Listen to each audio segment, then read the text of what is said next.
Сәлеметсіздер ме балалар? Бүгінгі сабағымыздың тақырыбы халықтық болжам, народные приметы. Балалар, бүгінгі сабақта халықтық болжамдар туралы оқимыз, салыстыру мағынасында да сөйлем құрап жазамыз. Ребята, сегодня мы на уроке будем читать про народные приметы, будем учиться составлять предложения в сравнительном значении. Бүгінгі сабақтың жаңа сөздерімен танысайық. Найзағай, шық, құрғақ, тышқан, ін, күркіреу, бозторғай, көртышқан, қарға, шегіртке, жұлдыз. Ал енді балалар, осы жаңа сөздерді сурет арқылы есте сақтайық. Бозторғай, көртышқан, қарға, шегіртке, найзағай, жұлдыз. Жақсы, балалар, жаңа сөздерді сөздік дәптерге жазып алыңдар. Ребята, запишите новые слова в словарь и выучите их. Есте сақтайық. Грамматика. Балалар, біз бүгін салыстырмалы шырай туралы білімдерімізді толықтырамыз. Ребята, сегодня мы пополним свои знания про сравнительную степень прилагательных. Салыстырмалы шырай мы недавно проходили. Первый способ – это когда образуется с помощью суффиксов рак-рек, рак-рек. Теперь второй способ образования сравнительной степени – это с помощью суффиксов тау-тил, лау-леу, дау-дил. Если конечный звук слова к, ш, п, с, то присоединяются суффиксы тау-тил. Құрғақ, тау, тік, тил. Құрғақ слово твердое, тау, значит присоединяем суффикс. Тік, мягкое, значит добавляем суффикс тил.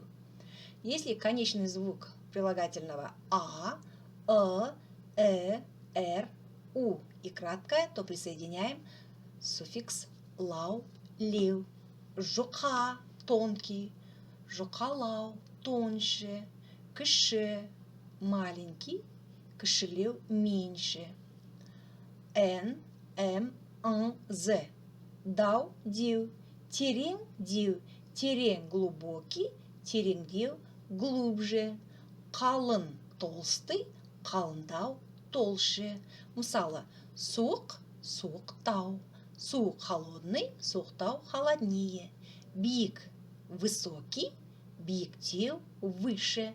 Қараңғы, темный, қараңғылау, темнее. Әлді, сильный, әлділеу, сильнее. Аяз, морозный, аяздау, морознее. Төмен, низкий, төмендеу, ниже. А теперь попробуем сравнительную степень использовать в предложении. Дүкен мектепке қарағанда алыстау. Магазин по сравнению со школой дальше. Қарағанда по сравнению. На том уроке я вам говорила. Алыстау. Жақсы, балалар. Енді осы ережеге сүйеніп, келесі тапсырманы орындайық. Давайте, ребята, опираясь на это правило, попробуем выполнить следующее задание. Балалар, дәптерлеріңді ашыңдар. Бүгінгі күнді жазыңдар. Төртінші тапсырма ә. Көп нүктенің орнына лау-леу, дау-деу, тау-тил қосымшаларын қойып, сөйлемдерді аяқтап жаз. Вам нужно вместо многоточия вставить суффиксы и переписать предложение. Это задание выполняете в тетради. Ал енді балалар, үшінші тапсырманы орындаймыз. Мәліметті оқып, оған сәйкес суретті тап. Ребята, вам нужно прочитать информацию и найти каждой информации соответствующую картину. Балалар, бірге оқиық. Көртышқан ін қазғанда топырағын жақын үйсе, қыс қатты болады. Көртышқан крот. Иә, балалар. Мына суретке сәйкес келеді, иә? Когда крот роет свою нору, то собирает землю около нее, то значит зима будет суровой, да, ребята? Енді екінші мәлімет.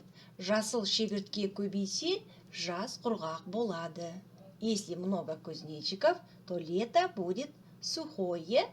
Мына суретке сәйкес. Жаз найзағайлы болса, қыс жылы болады. Найзағай, ребята, мы проходили это слово, да? Вспоминаем. Найзағай – это молния. Иә, осы суретке сәйкес келеді. Если лето много молний, то зима будет теплой. Аспанда жұлдыздар көп болса, күн жылы болады. Иә, келесі мына суретке сәйкес. Если много на небе звезд, значит день будет теплый. Келесі мәлімет. Дала тышқандары топ болып шөп жинаса, жақында жауын шашын болады. Тышқан, мышки. На суретке сәйкес келеді, иә, балалар? Если полевые мышки собираются вместе и собирают траву, это значит к дождю. Қарға топтасып қарқылдаса, күн райы бұзылады. Қарға – это ворона. Иә, мына суретке сәйкес келеді, иә? Если вороны собираются, каркают, это погода, значит, портиться будет. Келесі сурет. Мәлімет. Бозторғай ұясын ой жерге салса, жаз құрғақ болады.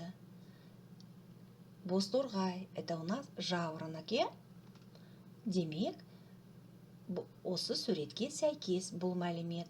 Это информация соответствует этой картине, да? Если жаворонок вьет гнездо на земле, то лето будет сухое. Келесі соңғы мәлімет. Мысық айналаны тырмаласа, күн боран немесе жаңбыр болады. Мысық у нас кошка, да? Демек, мына суретке сәйкес. Если кошка царапает везде, значит, это к бурану или к дождю. Балалар, қалай ойлайсыңдар, бұл бізде не? Иә, балалар, бұл бізде халықтық болжам. Это народные приметы про погоду. Жақсы, балалар, жазайық. 5-ші тапсырма. Суретке қарап, күн райын болжап жаз.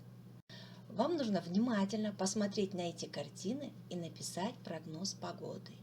Первое предложение. Мысық 4 аяғын бауырына жинап ұйықтаса, жаңбыр болады. Если кошка спит в таком положении, значит, будет дождь или к дождю. Точно так же вам нужно дополнить эти предложения и выполнить это упражнение в тетради письменно. Дальше, ребята, балалар, жазған болжамдарыңды ауызша айт. То, что вы написали, вы должны проговорить устно. Это задание вы отправляете голосовым сообщением учителю. Жақсы, балалар, сабақ аяқталды. Сау болыңыздар.